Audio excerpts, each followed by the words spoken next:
हमारा आज का टॉपिक है कूलॉम्स लॉ। कूलॉम्स लॉ को पढ़ने से पहले हमें यह जानना पड़ेगा कि चार्जेस क्या होते हैं। नॉर्मली हम चार्जेस की बात करें, चार्जेस ये बेसिकली किसी भी मैटर की क्या होती है, एक फंडामेंटल प्रॉपर्टी होती है। क्या होती है ये? एक किसी भी मटेरियल की या मैटर की क्या होती है, फंडामेंटल प्रॉपर्टी होती है। बेसिकली ये जो चार्ज है ये टू टाइप्स के होते हैं। कितने टाइप्स के होते हैं? टू टाइप्स के होते हैं। एक तो होते हैं पॉजिटिव चार्ज और एक होते हैं नेगेटिव चार्ज। नॉर्मली जब भी हम बात करते हैं तो हमेशा क्या होता है, पॉजिटिव चार्ज और नेगेटिव चार्ज।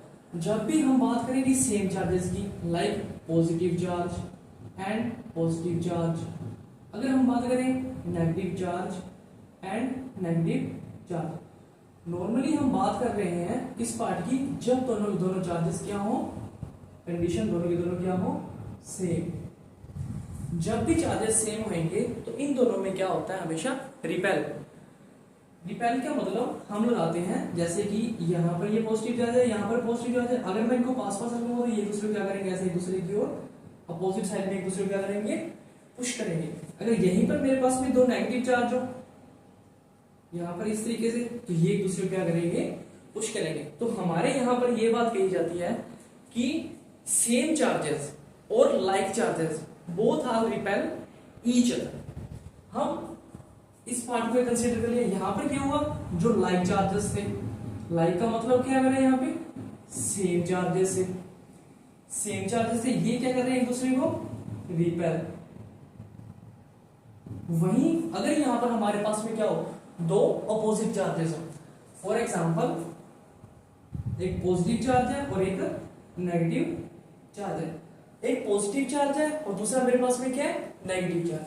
पॉजिटिव चार्ज और नेगेटिव चार्ज एक दूसरे को हमेशा क्या करते हैं, अट्रैक्ट। एक दूसरे को हमेशा क्या करते हैं, अट्रैक्ट करते हैं।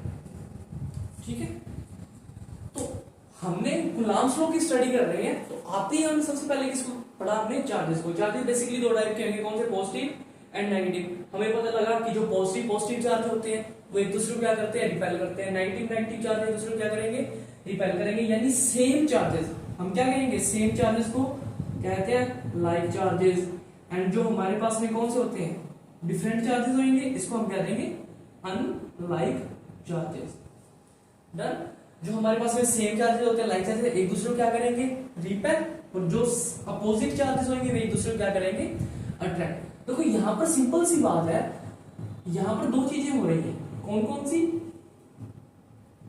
एक तो हो रही है अट्रैक्शन और दूसरी क्या हुई है, रिपल्शन।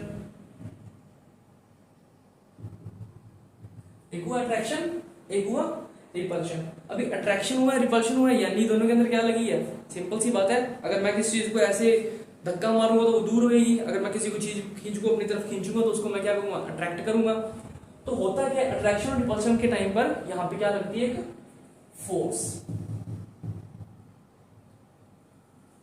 क्या लगती है यहाँ पे, फोर्स। बस जो कूलॉम्स लॉ है ना, बेसिकली इस फोर्स को ही क्या करता है, एक्सप्लेन करता है। तो देखो यहां पर मैं बात करता हूं कि मेरे पास में कोई दो चार्जेस है, लाइक ये मेरे पास में Q1 है और ये मेरे पास में क्या है, Q2।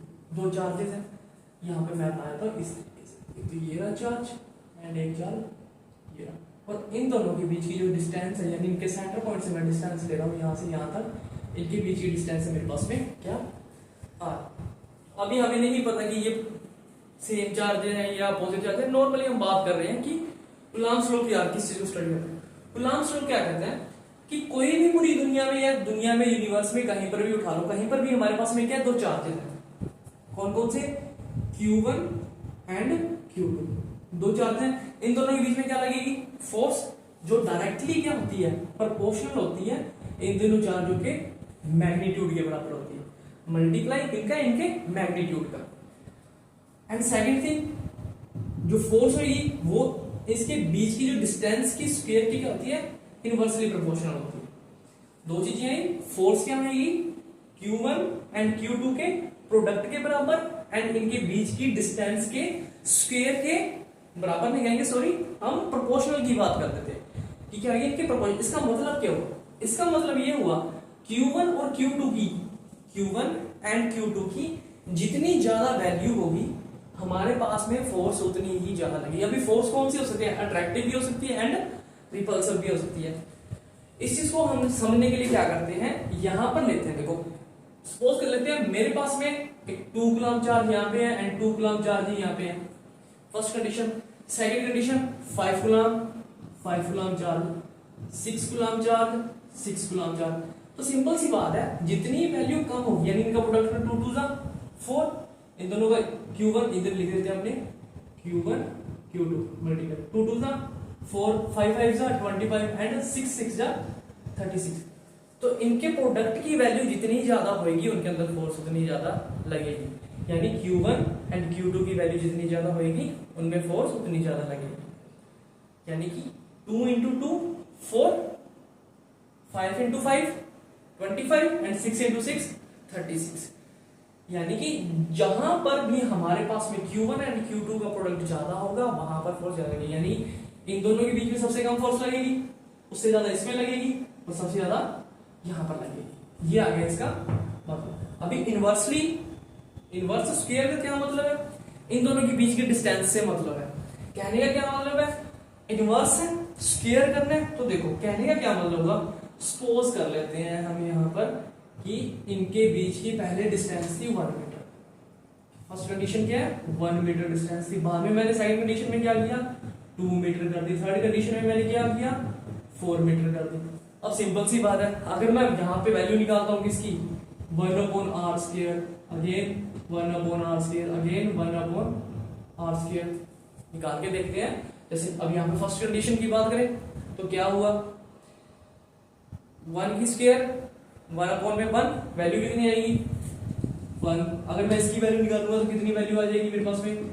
4। अगर मैं इसकी वैल्यू निकालूंगा तो 1/4 16, ये वाली वैल्यूज आ गई।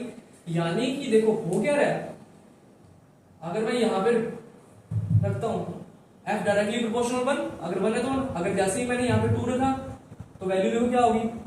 f की वैल्यू छोटी होगी ना। देखो डिस्टेंस बड़ी है, यहाँ पे इसको मैं जब डिवाइड करूंगा यहाँ पे देखना इसकी वैल्यू बनती है मेरे पास में 0.25, ठीक है। और यहाँ पर ये 1/6 का पार्ट है, यानी ये इसका भी 1/4 पार्ट आ जाएगा। तो देखो जैसे जैसे हमारे पास में इसकी डिस्टेंस की वैल्यू क्या होगी? बढ़ेगी। यानी जैसे ही मेरे पास में एक चार्ज ये ना, जैसे जैसे मैं इसको ऐसे दूर करता रहूंगा तो क्या कंडीशन होगी? उनके बीच में फोर्स कम, चाहे रिपल्सिव फोर्स है चाहे वो अट्रैक्टिव फोर्स है।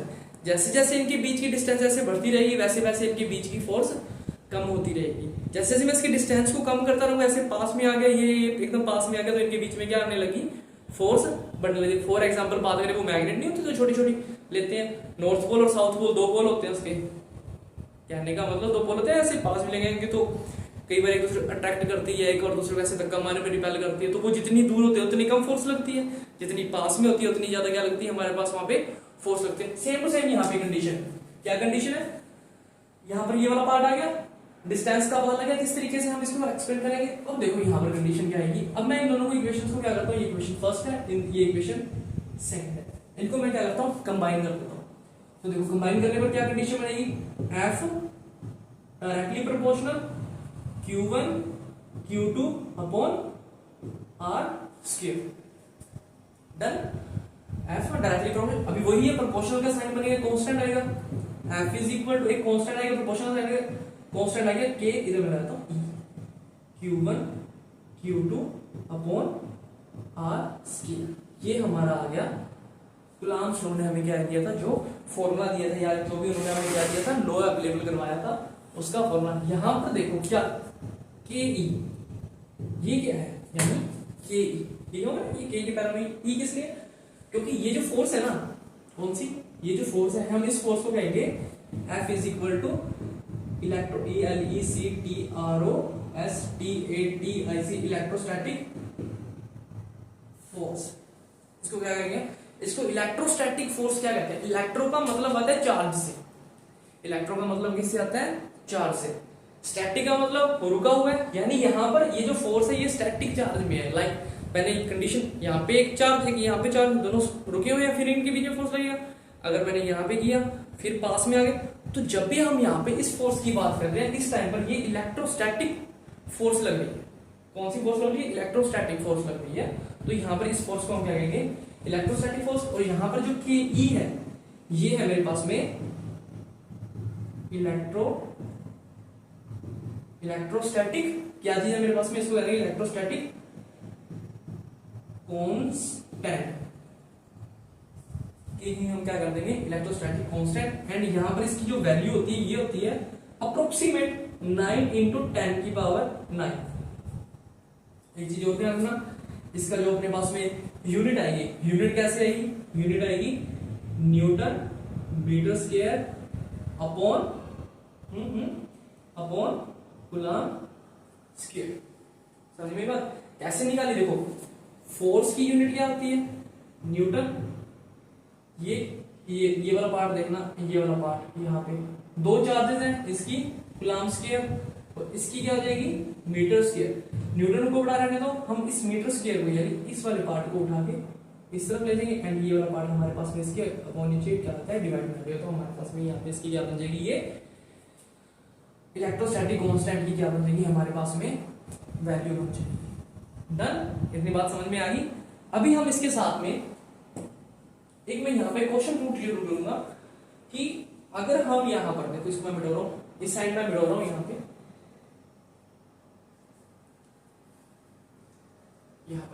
इसको मैं मिटा रहा हूँ यहाँ पे, क्योंकि हमें अभी फिलहाल इसकी जरूरत नहीं है। ये एग्जाम्पल थे, ये ऐसा इशू नहीं है।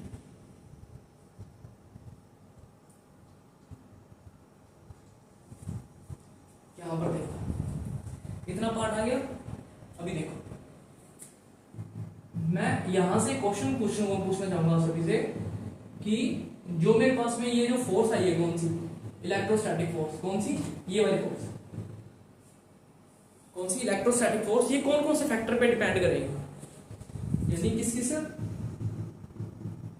फैक्टर पर क्या करती है? ये डिपेंड करेगी। यानी देखो, नॉर्मली मैं यहाँ पे लिख रहा हूँ, फॉर्मूला आया मेरे पास में F इज इक्वल टू के Q1 Q2 upon R square. ये मेरे पास में कूलम्ब्स लॉ के अकॉर्डिंग ये जो मेरे पास में क्या है? फॉर्मूला है। तो देखो यहाँ पर ये फोर्स है, ये किस किस के ऊपर डिपेंड करेगी? देखो, पहली चीज, इन दोनों के बीच की डिस्टेंस R। देन दूसरी चीज, एक ये वाला पार्ट और एक ये वाला पार्ट, यानी मैग्नीट्यूड ऑफ बोथ चार्जेस। ये आगे मेरे पास में मैग्नीट्यूड ऑफ बोथ चार्जेस। यहां पर देखो, तो दो चीजें आ गई, यानी किस किस के ऊपर डिपेंड करेगा? एक तो डिपेंड करेगा R के ऊपर एंड Q1 एंड Q2 पे, दोनों पे। अभी मैं एक बीच में एक और चीज को जरूर इंक्लूड करूंगा। ये जो फोर्स होती है ना, ये फोर्स एक और चीज पे डिपेंड करती है। इसके ऊपर कि वो जो चार्जेस है किस मीडियम में रखे हुए हैं। मीडियम की बात कर रहे हैं हमने कि किस मीडियम में रखे हुए हैं। देखो, मीडियम का बहुत बड़ा रोल प्ले करता है यहाँ पे। अभी बताएंगे, अभी रुको, इसको मिटा दे यहां से, यहां पर देखना।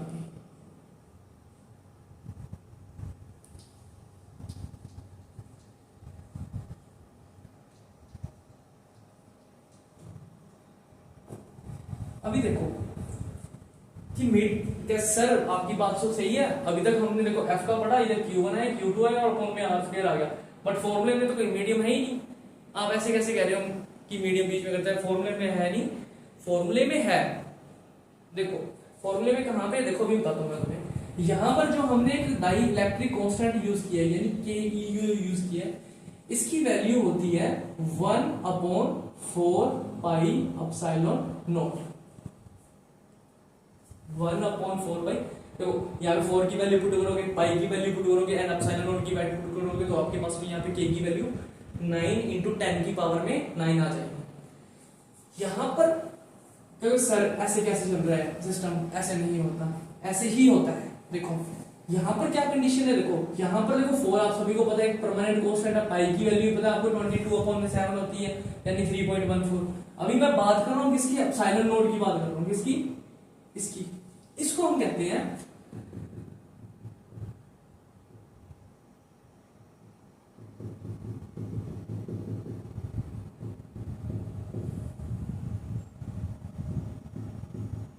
क्या कहते हैं इसको हम, परमिटिविटी ऑफ फ्री स्पेस। अभी permittivity of free space basically इसका मतलब यही है कि आपके पास में कि मीडियम कैसा है, परमिटिविटी यानी एक वैल्यू कह लो या जिस तरीके से मर्जी से आप इसको कंसीडर कर लो, कि मतलब कि ये बताता है कि वहां पर ये जो चीज है ये किस तरीके से उस मीडियम के ऊपर मतलब डिपेंड कर रही है या कुछ तो होएगा, तो वो ये उस चीज के लिए है। अभी देखो यहाँ पर सिंपल सी बात है, ये जा चुकी बात, ये मैंने ऐसे नॉर्मली यहाँ पर हवा में रख दिया, ठीक है, हवा में रख दिया तो कंडीशन, अभी जरूरी थोड़ी चार्जेस यहाँ पर ही होंगे, हो सकता है वो पानी के अंदर भी हो सकता है गैसेस में भी हो सकता है ना, तो ऐसा कोई इशू नहीं है। तो यहाँ पर हमने अभी तक जो स्टडी किया ये वाला पार्ट है ना, ये फ्री स्पेस के लिए था। तो यहाँ पर एक और चीज मैं बीच में कंसीडर करता हूँ, किसी के ये जो फैक्टर होते हैं, एक तो आगे यहाँ पे ले लेता हूँ डिस्टेंस, एंड दूसरी क्या आएगी मैग्नीट्यूड ऑफ चार्ज, एंड जो मेरे पास जो थर्ड फैक्टर है वो आ जाएगा कि कैसा आपने कौन सा क्या यूज किया, आपने कौन सा मीडियम यूज किया। यहाँ पर ये वाला जो पार्ट है ना, ये मीडियम को क्या करता है, शो करता है। तो कभी भी आपसे कोई भी पूछेगी इलेक्ट्रोस्टैटिक फोर्स या फिर कुलाम्स फोर्स कह लो या कुलाम्स लॉ कह लो, इसके अकॉर्डिंग की जो चार्जेस है उनके बीच में जो फोर्स है वो किन किन फैक्टर पे डिपेंड करती है। एक तो फैक्टर आ गया मेरे पास में कौन सा चार्ज, सेकंड फैक्टर क्या आ गया मेरे पास में उनके बीच की डिस्टेंस, एंड थर्ड फैक्टर क्या आ जाएगा द मीडियम जो हमने वहां पे क्या किया है, यूज किया है। आई बात इतनी समझ में? Yes sir. नहीं आई तो दोबारा इसको क्या कर लेंगे, कंसीडर कर लेंगे, ऐसा कोई इशू नहीं है। चले आगे।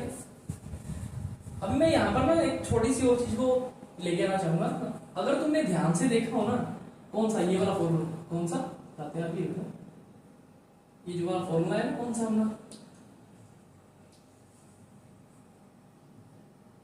एफ का फॉर्मूला, देखो क्या आया था एफ का फॉर्मूला मेरे पास में, एफ इज इक्वल टू के Q1 Q2 upon R square. ये एक और फॉर्मूले से सेम टू सेम ऐसा एक फॉर्मूला होता है, याद है कि नहीं याद? चलो बताते हैं। इसका ग्रेविटेशनल फोर्स का, यहाँ पे मैं लेता हूँ इलेक्ट्रोस्टैटिक फोर्स के लिए E, अगर मैं ग्रेविटेशनल फोर्स के लिए लेता हूँ मैं इधर लेता हूँ G। इसका फॉर्मूला होता है, ये ग्रेविटेशनल फोर्स का लिख रहा हूँ मैं, G m1 m2 upon R square. याद आया? मास, यहाँ पर भी देखो जैसे वो डायग्राम है, सेम टू सेम वही कंडीशन होती है। ये मेरे पास में एक मास m1 है, इधर मेरे पास में क्या होता है m2 होता है, और इनके बीच की डिस्टेंस लगा दी मैंने यहाँ पे ऐसे। तो इन चीजों का थोड़ा सा ध्यान रखना, एक चीज पढ़ोगे दूसरी आती है, सेम टू सेम होता कोई फर्क नहीं होता, फॉर्मूले में थोड़ा सा ध्यान देना, बीच की डिस्टेंस, इधर मास है तो मास से कंसीडर करते हैं, उधर चार्ज है तो चार्ज। यहाँ पे क्या है, इलेक्ट्रोस्टैटिक फोर्स है तो इलेक्ट्रोस्टैटिक कांस्टेंट, यहाँ पे ग्रेविटेशनल फोर्स है तो ये आता है ग्रेविटेशनल कांस्टेंट। ठीक है, ये थोड़ा सा ऐसे बीच में मेरे को थोड़ा सा ऐसे लगा कि बता देना चाहिए, तो इतनी बात समझ में आई।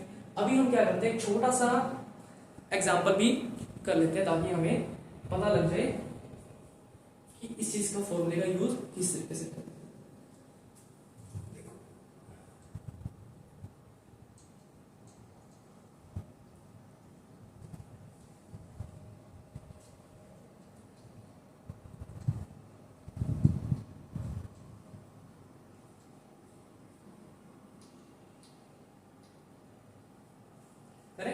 देखो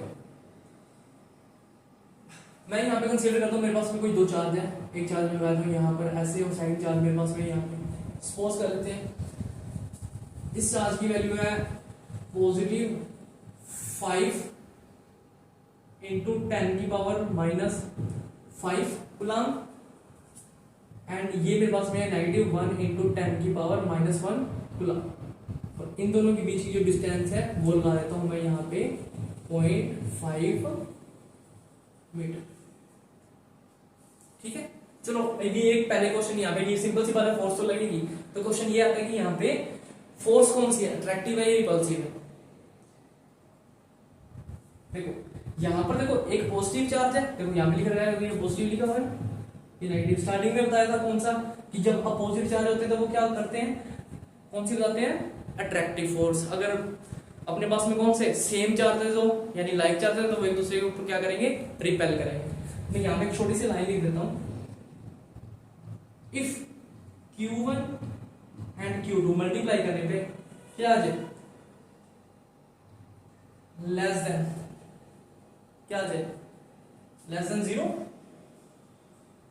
लो 0 and Q1 and Q2 greater than 0।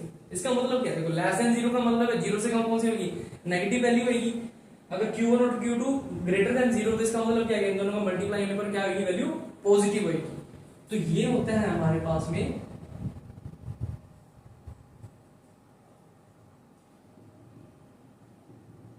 Attractive force. इस कंडीशन में क्या होती है, repulsive force. Done.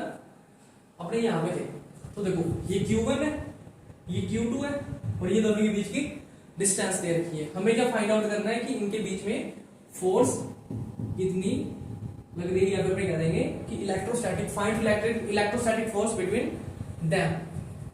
Them charges. तो देखो वैल्यू ऑफ Q1 Q2 कोई भी कंसीडर कर लो, 1 इसको कर लो, 2 कर लो, आंसर वही रहेगा, कोई इशू नहीं होता कि 1 इसको करना है या 2 इसको करना है। Q1 Q2 एंड दोनों के बीच की डिस्टेंस r, ये आ गई 0.5 मीटर।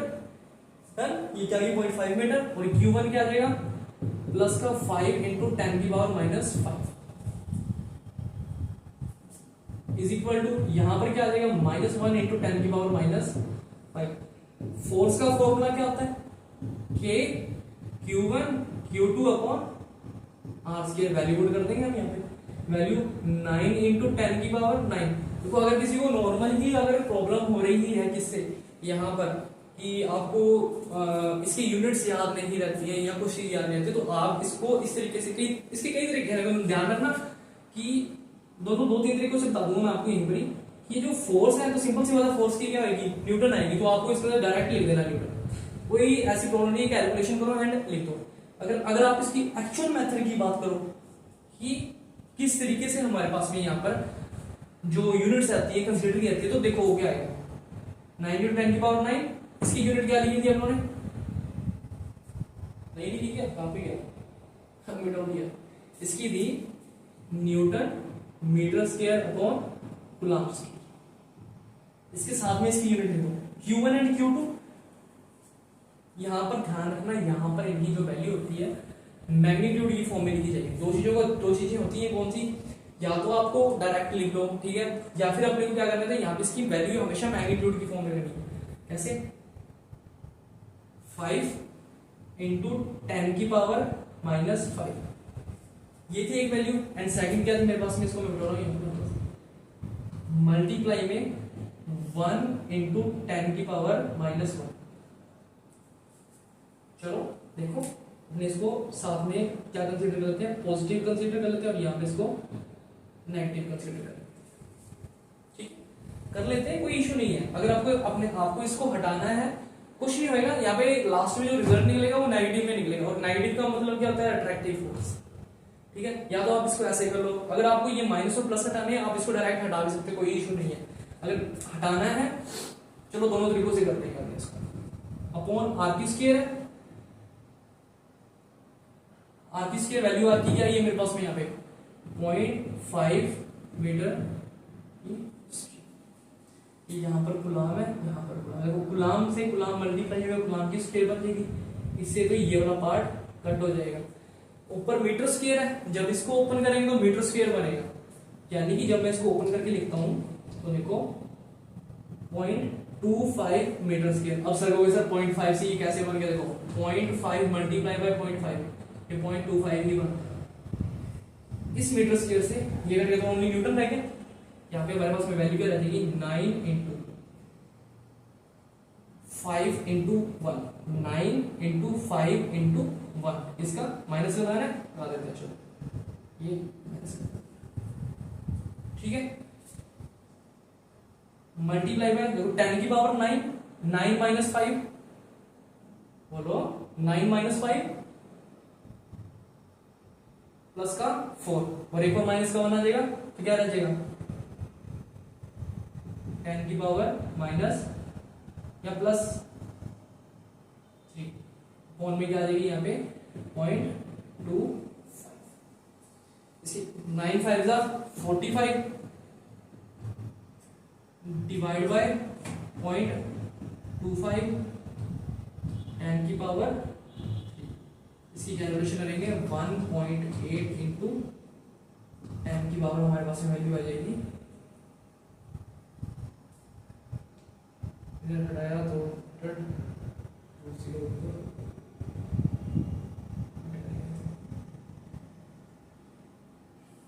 इसकी वैल्यू आएगी मेरे पास में 1.8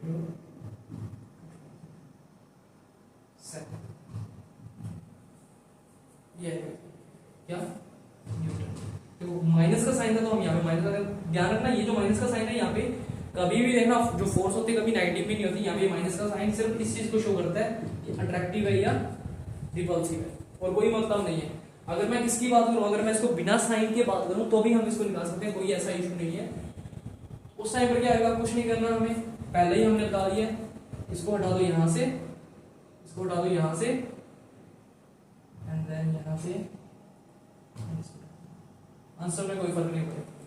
अगर लास्ट में नेगेटिव में आ रहा है तो इसका मतलब क्या है, अगर आप यहां पर पॉजिटिव और नेगेटिव को यानी इसको साथ में फॉर्मूले में कंसीडर करोगे तो आपका आंसर पॉजिटिव और नेगेटिव में आएगा डायरेक्ट। तो उस टाइम पर हमें इस चीज को अलग से बताने की जरूरत नहीं है। तो यहाँ पे नेगेटिव का साइन लास्ट में लिख देंगे कि नेगेटिव का साइन यहाँ पे शो कर रहा है कि जो हमारे पास में जो इलेक्ट्रोस्टैटिक फोर्स है वो कौन सी किस टाइप की है हमारे पास में, तो अट्रैक्टिव टाइप की है।